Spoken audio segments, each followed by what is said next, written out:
Dear students, today we are going to solve the last sum of exercise 3.5. The area of rectangle gets reduced by 9 square units if length is reduced by 5 units and breadth is increased by 3 units.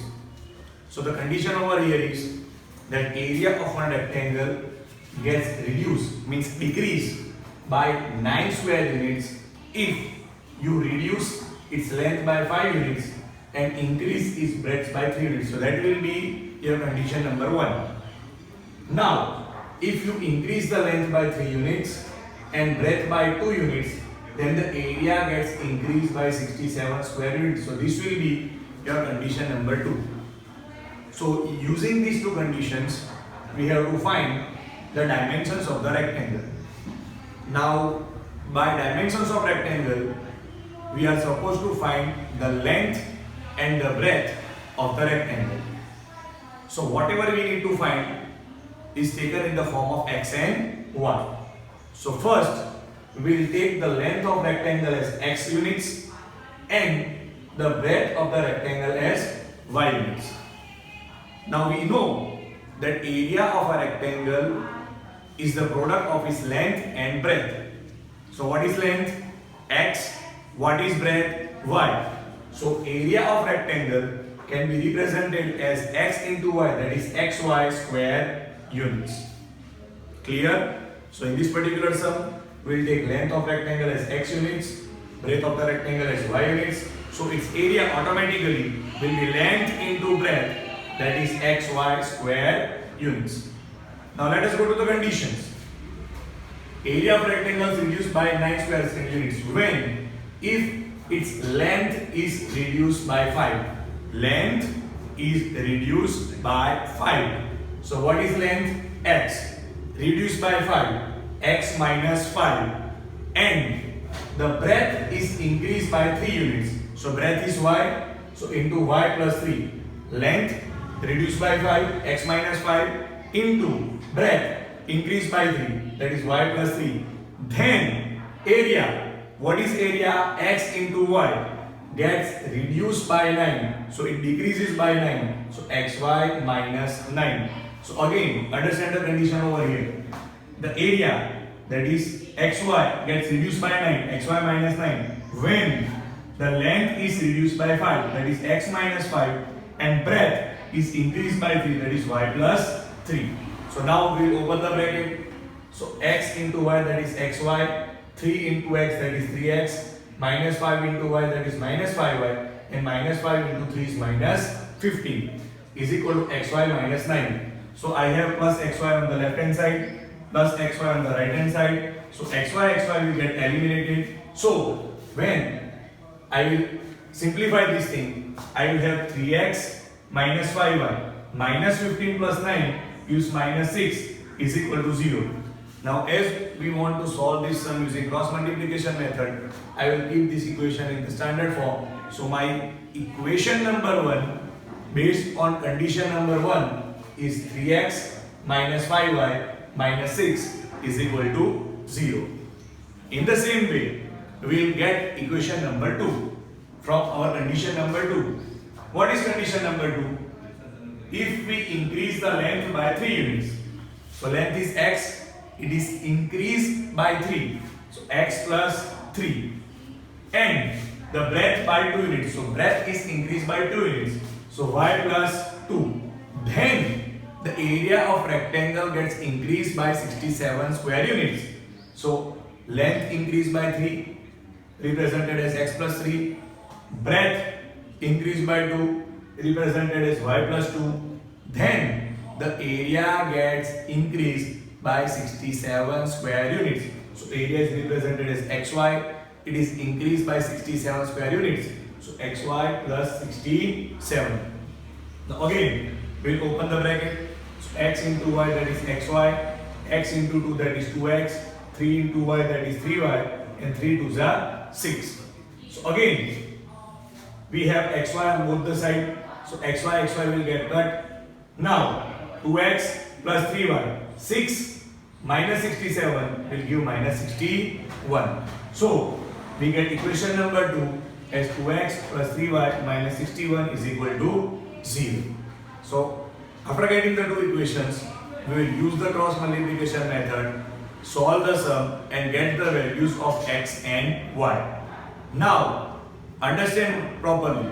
After finding the values of x and y, your sum is not over, because what you need to find, you need to find the dimension, and if you need to find the area of rectangle, then you need to also find the value of x into y.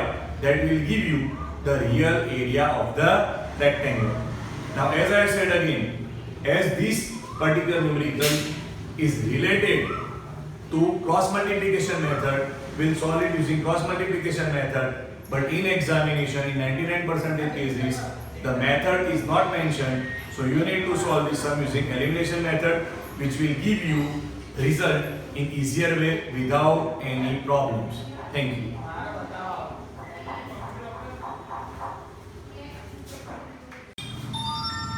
Okay, dear students, before we move on to the next exercise, that is exercise 3.6, we'll learn example number 17, because this type of sums are like a bit different than we have solved the sums till now.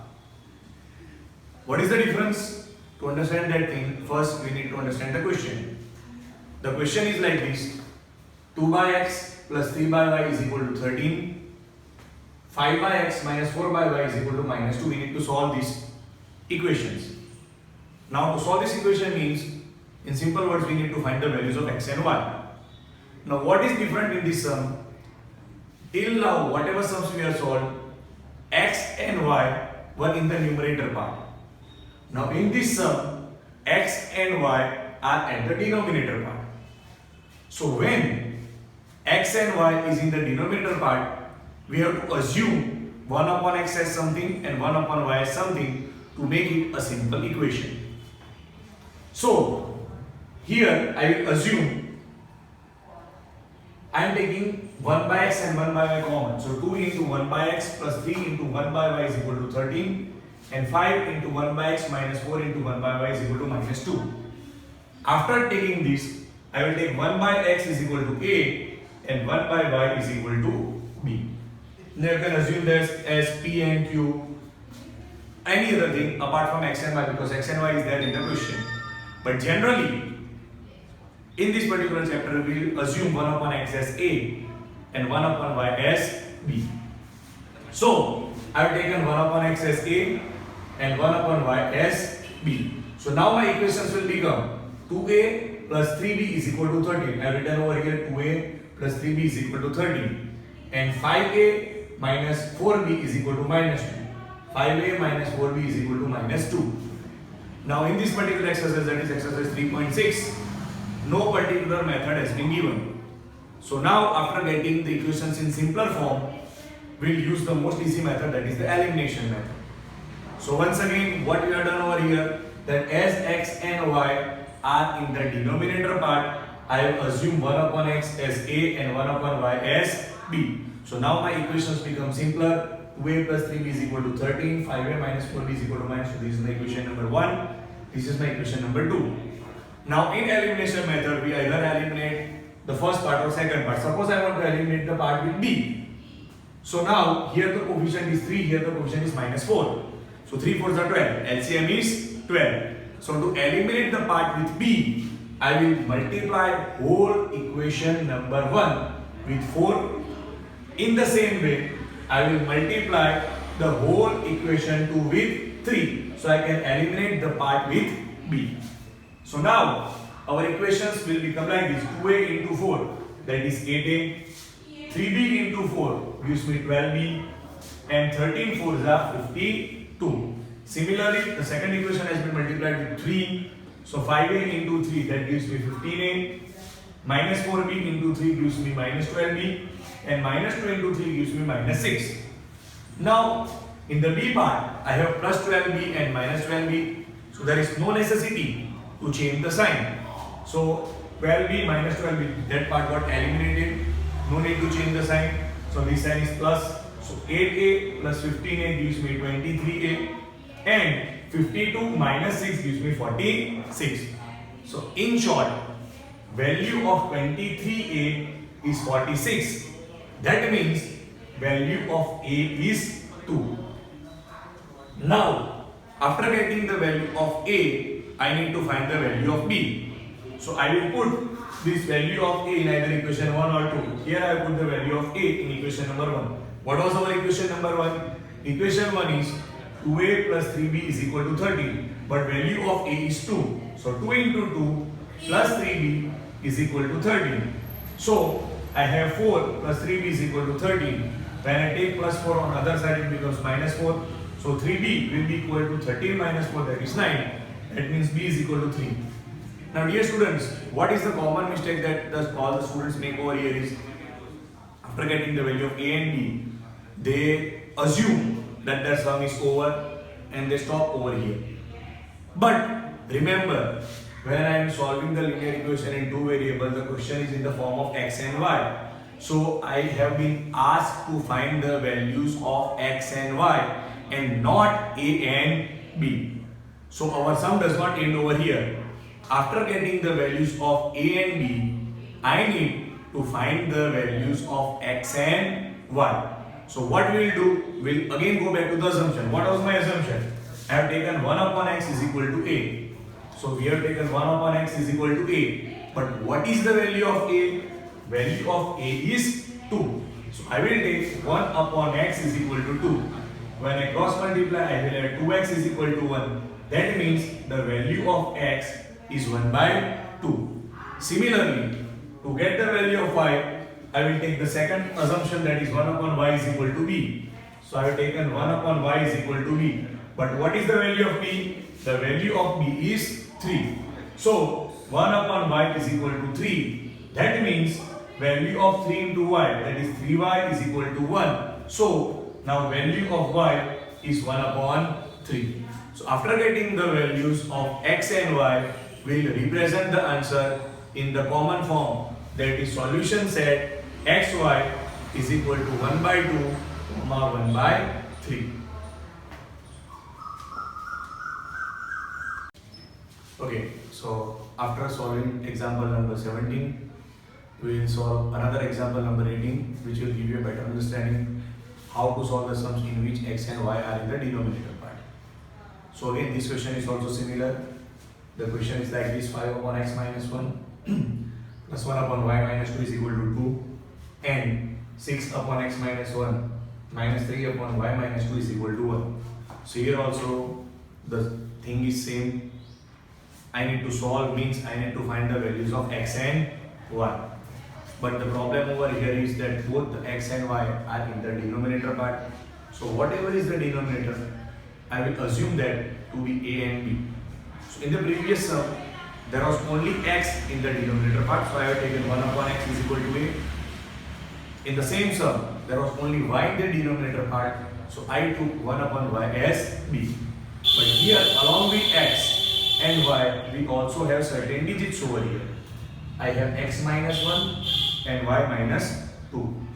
So I will assume 1 upon x minus 1 as a and 1 upon y minus 2 as b. The whole denominator part has been assumed to be a and b.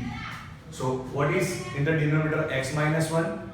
So 1 upon x minus 1 is equal to a, and similarly 1 upon y minus 2 is taken as b. So now our equations will become very simple. Now our equation becomes 5a plus 1b. 1b is b itself. So 5a plus b is equal to 2. And similarly, my second equation will become 6a minus 3b is equal to 1. So I have equation number 1 and equation 2. Understand properly. Here the whole denominator part has been assumed. So 1 upon x minus 1 is taken as a and 1 upon y minus 2 is taken as b. So 5 into 1 upon x minus 1, that is 5a, plus 1 into y minus 2, that is b. So 5a plus b is equal to 2. Similarly, 6a minus 3b is equal to 1. So after getting both equations, I will solve them using the easiest method, that is the substitution method. So for using substitution method, suppose I want to eliminate b. So here I am having 1b and here I am having minus 3b. So I will multiply the first equation with 3 and second equation with 1. So my part with b gets eliminated. Now our new equations will be 5a into 3, that is 15a, plus 3 into b, that is 3b, is equal to 2 3s are 6. When I multiply this equation with 1, I get equation itself. So I have 6a minus 3b is equal to 1. Now again, as you can see that I have plus 3b and minus 3b. So already their signs are different, so no need to change the sign.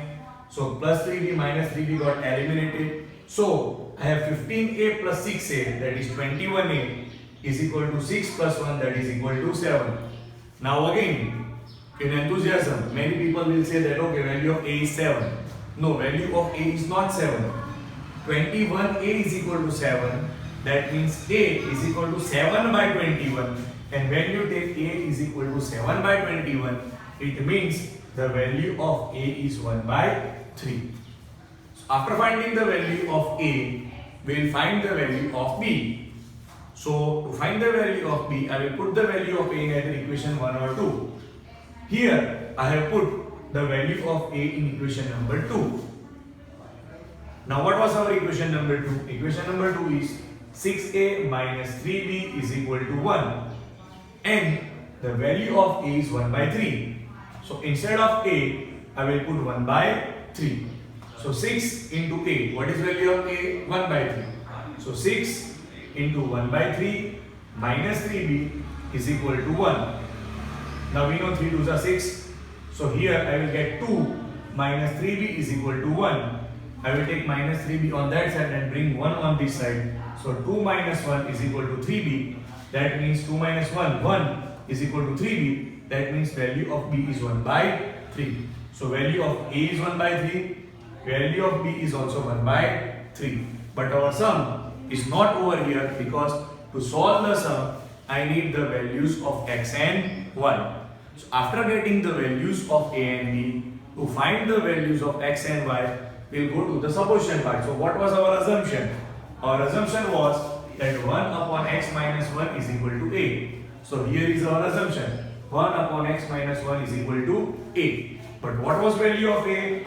Value of a is 1 by 3. So I have 1 upon x minus 1 is equal to 1 upon 3. So when I cross multiply, x minus 1 into 1, that is x minus 1, is equal to 3 1s are 3. I will take minus 1 on that side, so it will become plus 1. So 3 plus 1 is 4. So value of x is 4. To get the value of y, we will go to the second part of assumption. What was the second part of assumption? I have assumed that 1 upon y minus 2 is equal to b. So I have written over here 1 upon y minus 2 is equal to b. But again, what was value of b? Value of b was also 1 upon 3. So I will substitute the value of b over here. So I have 1 upon y minus 2 is equal to 1 upon 3. Again, when you cross multiply, y minus 2 1s are 5 minus 2 is equal to 3 1s are 3. So when you take minus 2 on the opposite side, it becomes plus 2. So I have y is equal to 3 plus 2, that is equal to 5. So what is value of x? Value of x is 4.